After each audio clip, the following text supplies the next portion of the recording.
მოგესალმებით, ეს გადაცემა ქალის ხმა, მე მისი წამყვანი ჟურნალისტი შორენა ბიჭიკაშვილი ვარ.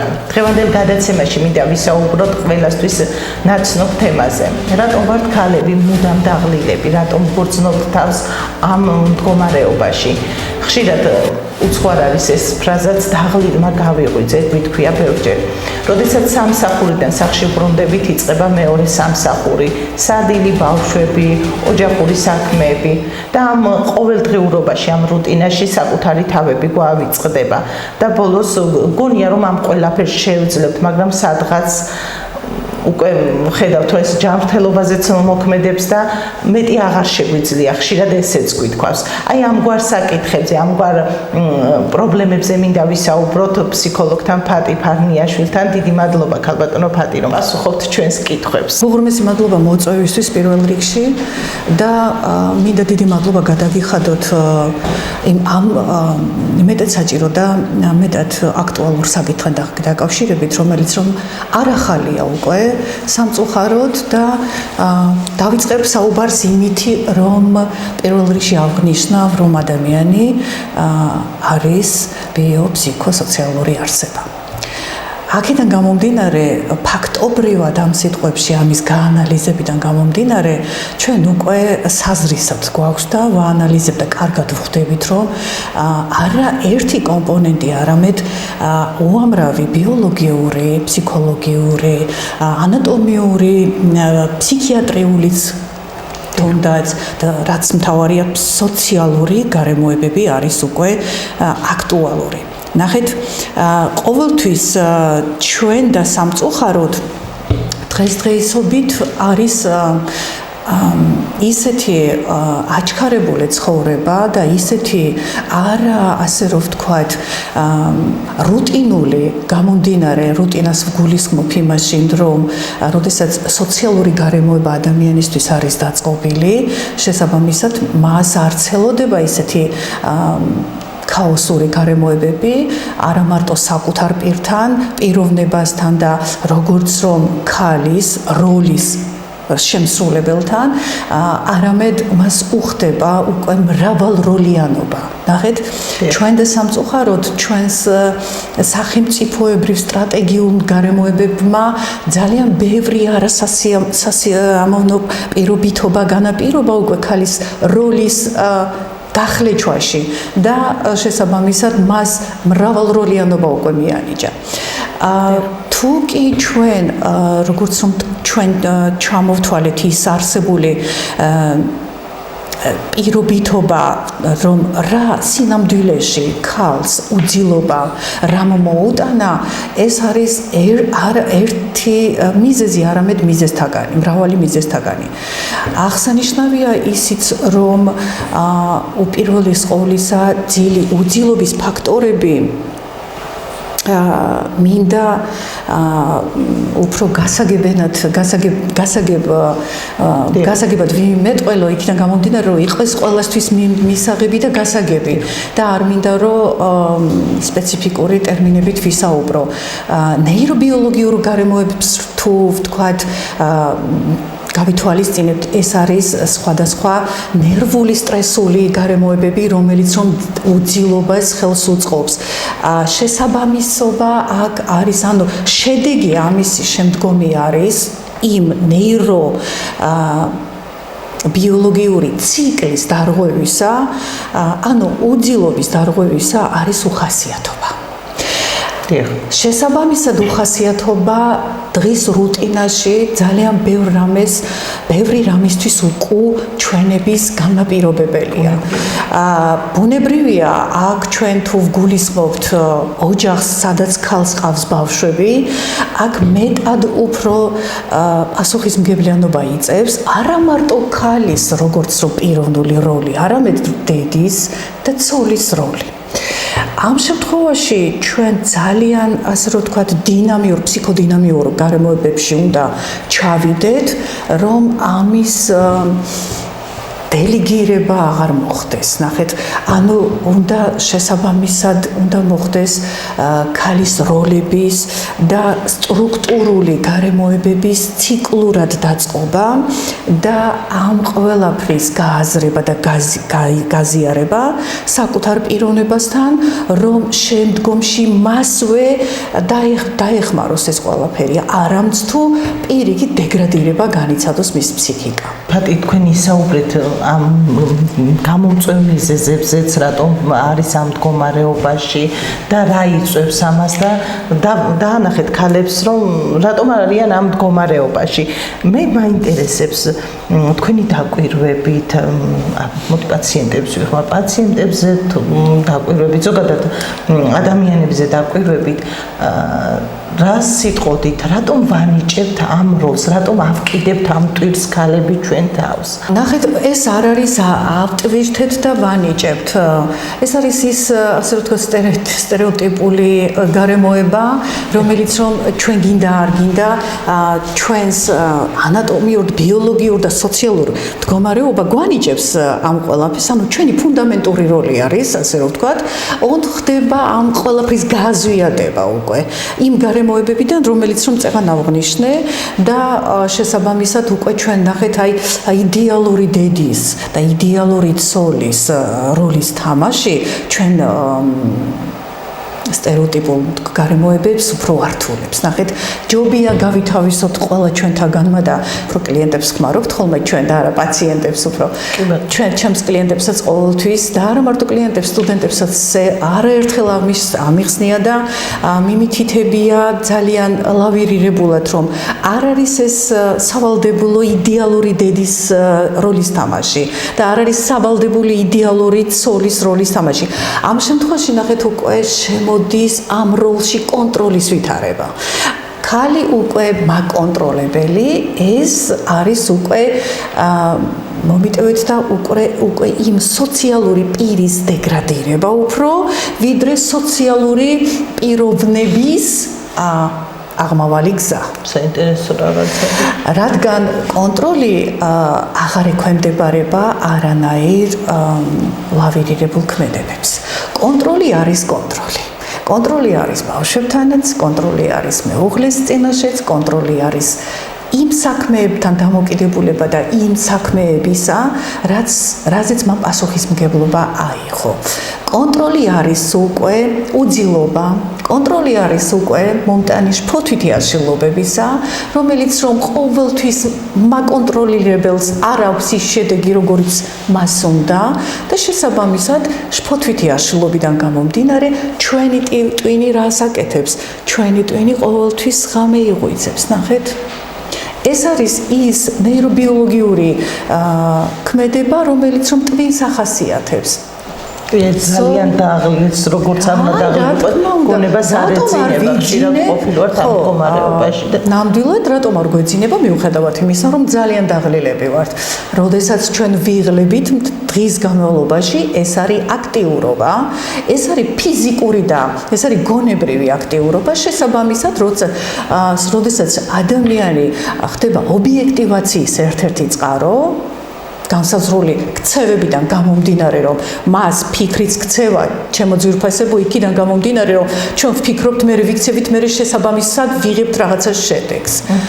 აქედან გამომდინარე, ამ რუტინას ჩვენი ტვინი ისედაც მიჩვეული არის და ისედაც ამ ფუნქციას ატარებს და გამომდინარე აქედან ჩვენს ძილს საფრთხე მოკრება იმ დროს, როცა სხეულს ფიზიკურად უნდა მოსვენება, მაგრამ ტვინი ამ დროს პირიქით უფრო აქტიურდება და ძილის, ასე რომ ვთქვათ, იქ ადგილი აღარ არის.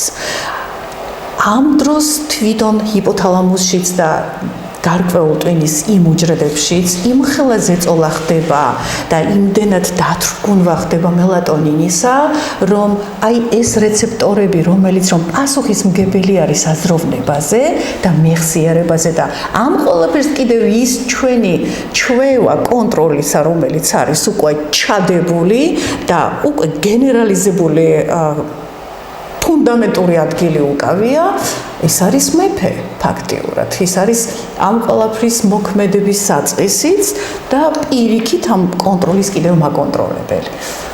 აი ეს არის ყველაზე დიდი შეცდომა, რასაც ჩვენ გაუთვალისწინებლად, გაუთავისებლად ან პირიქით გამიზნულადაც ვაკეთებთ.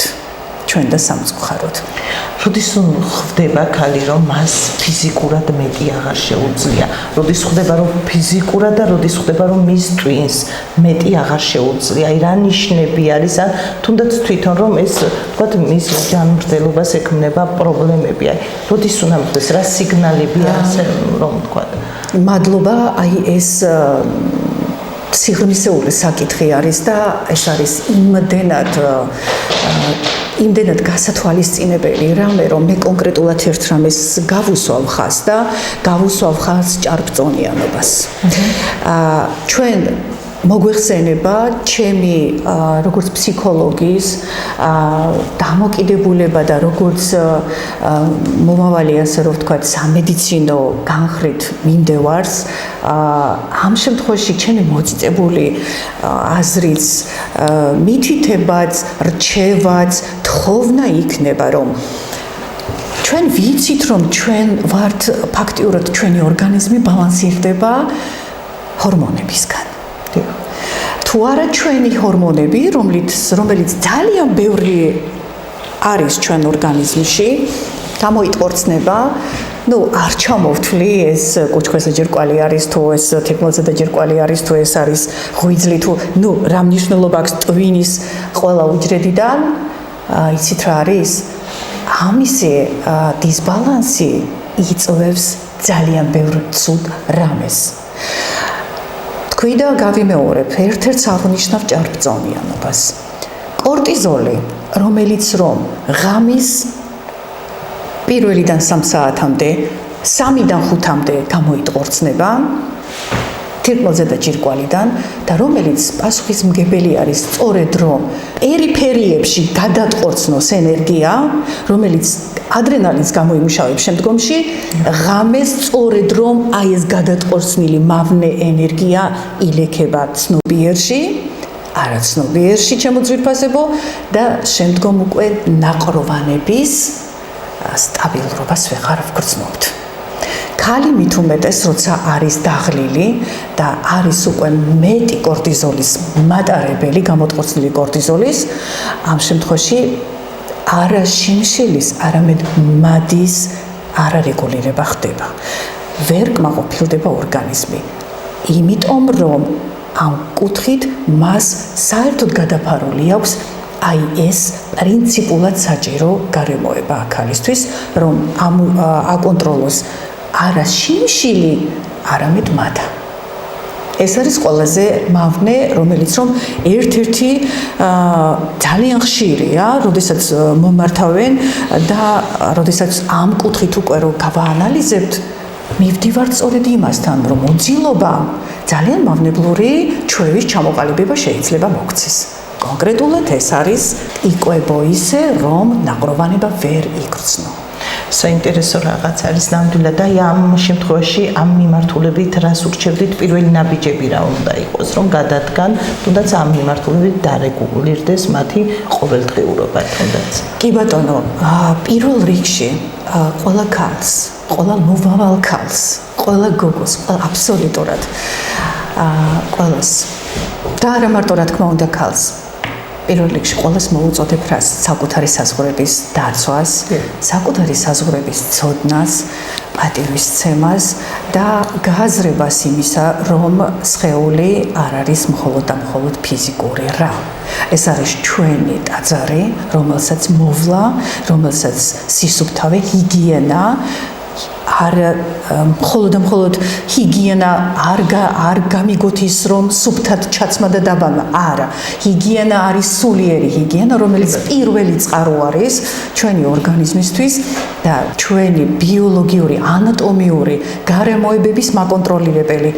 ჟანგბადით გინდათ, სისხლის მომარაგებით გინდათ, მინდა აღნიშნო ერთი რამეც დავამატებ, არ მინდა გამორჩეს, რომ ჩვენს ანატომიურ გარემოებაში ყველა ორგანოს თავის თავისი ჯაჭვი აქვს და ყველა ერთმანეთზეა დამოკიდებული. ყველას აქვს ის ჯაჭვი, რომელიც არის შემაერთებელი. ყველა შემაერთებელს კიდევ დანამატი ჯაჭვი აქვს, რომელის ჩახსნაც ბუნებრივად მიყავს, ბუნებრივად მივყევართ იმ პატარა რეცესიულ გარემოებებში, რომელიც რომ ფსიქოპათოლოგიასთანაც გვიბიძგებს, რომ შეიძლება ქალი მივიდეს, ჩაიტაროს კვლევა, მაგრამ არაფერი არ აღმოაჩნდეს, თუმცა ტკივილები ჰქონდეს ფიზიკური და ამის გაუგებრობა უკვე ფაქტია იმის, რომ ხდება სომატური გარემოებების დარღვევა, ანუ ფსიქოლოგიური, ფსიქიკური გარემოება უკვე რო ეტყვი ხოლმე კარგად არის მოდებული.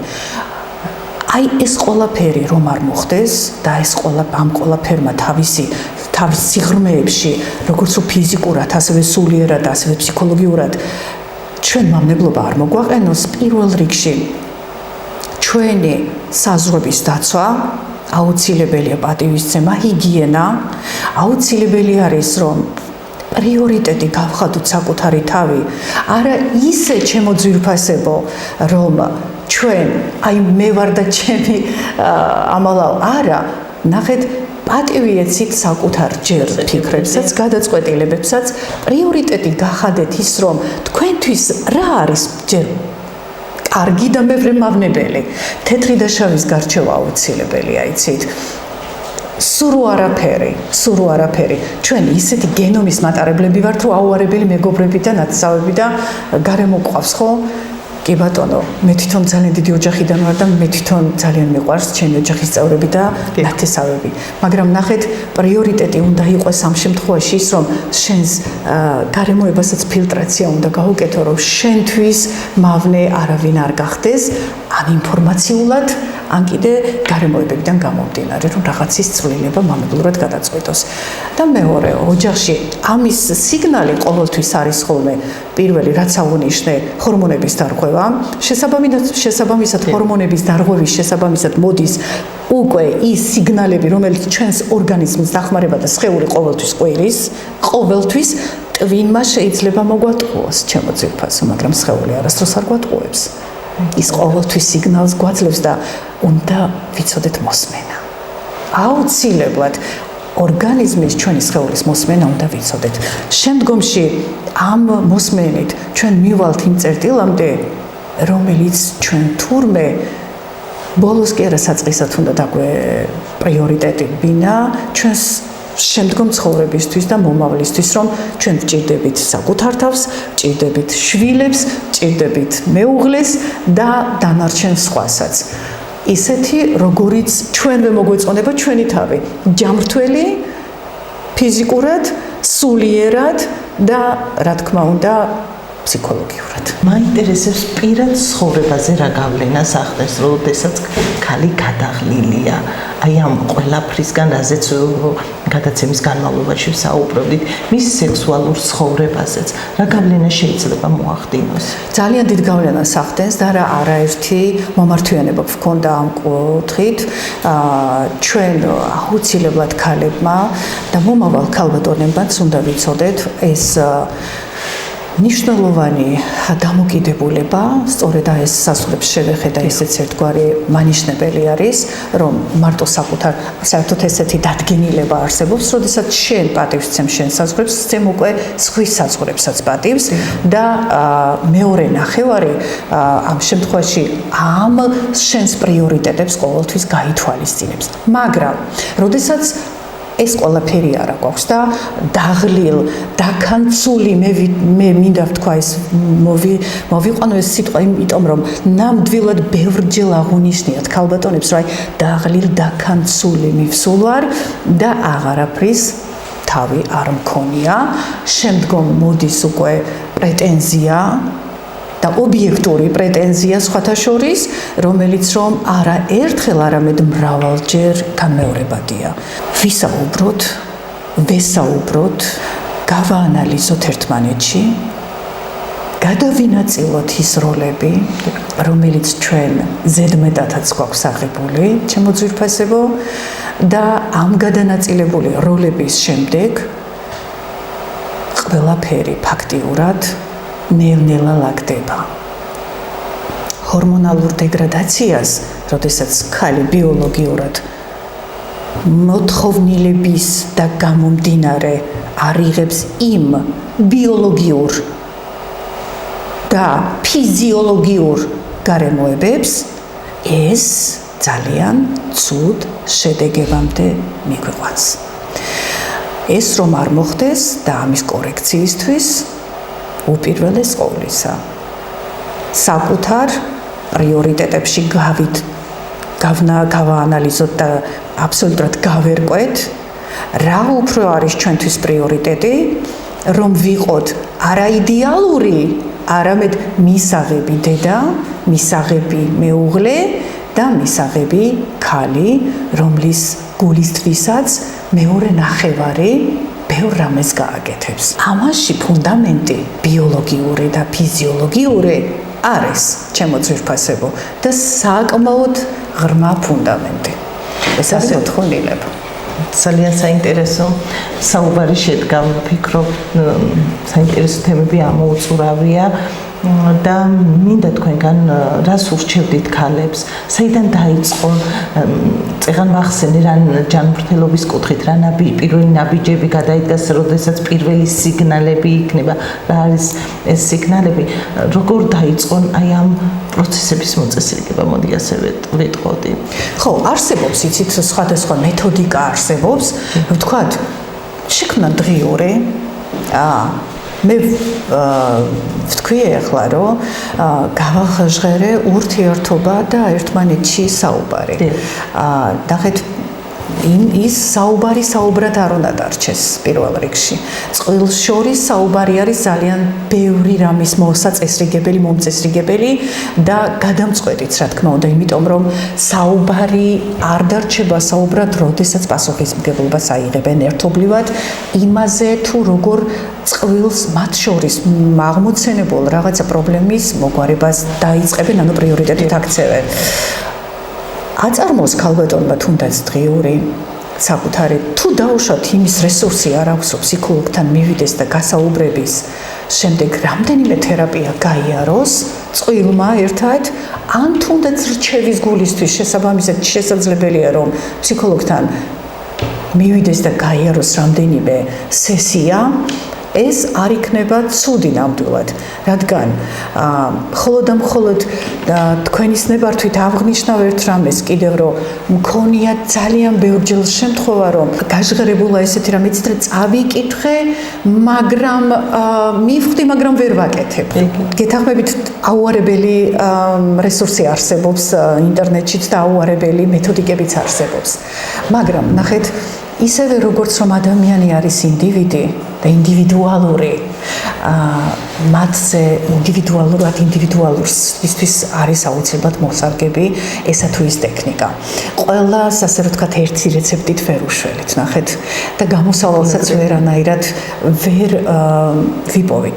ამ შემთხვევაში აუცილებელია ინდივიდუალურად ეს სესიებით და თერაპიებით შესახვედრად, რადგან სიღრმისეულად მივხვდეთ იმ ზედაპირულ კი არა, უფრო სიღრმისეულ პროცესუალურ მდგომარეობას და მიზეს, რაც რომ აუცილებლად საჭიროებს კორექტირებას და პრევენციას, რომ შემდგომში ის უკან არ დაბრუნდეს. ისე რომ ძალიან ბევრი ტექნიკა კი არსებობს, მაგრამ ჩემი რჩევა არის ფსიქოლოგთან ვიზიტი, რამოდენიმე სესიის გავლა ინდივიდუალურის მისაღებად და შემდგომში უკვე ერთობლივად ამ ყველაფრის მართვა. უღრმესი მადლობა ქალბატონო ფატი საინტერესო საუბრისთვის. მინდა დასკვნითი ფრაზა გავაშღერო და ეს დასკვნითი ფრაზა იქნება ასეთი: ქალის ძილი არ ბრუნდება მხოლოდ ბალიში შეცვლით, ის ბრუნდება მაშინ, როცა ქალი საკუთარ თავს აძლევს უფლებას იყოს საკმარისი და არაიდეალური. დიდი მადლობა კიდევ ერთხელ ქალბატონო მიხატი საინტერესო საუბრისთვის ესეთი თემები რომ მაყურებელსაც უამრავი კითხვა გაუჩნია შეკითხვა საკუთარ თავს იპოვნიან ალბათ ამ საუბარშიც და დარწმუნებული ვარ ისინი შეცვლიან მთლიანად თუ არა რაღაც მცირედით მაინც საკუთარ ცხოვრებას საკუთარ რუტინას რაც აუცილებელი ამაზე არაერთხელ გაუსვით თქვენ ხაზი მათი ჯანმრთელობისთვის მათივე ოჯახებისთვის მათივე შვილებისთვის დიდი მადლობა კიდევ ერთხელ მადლობა თქვენ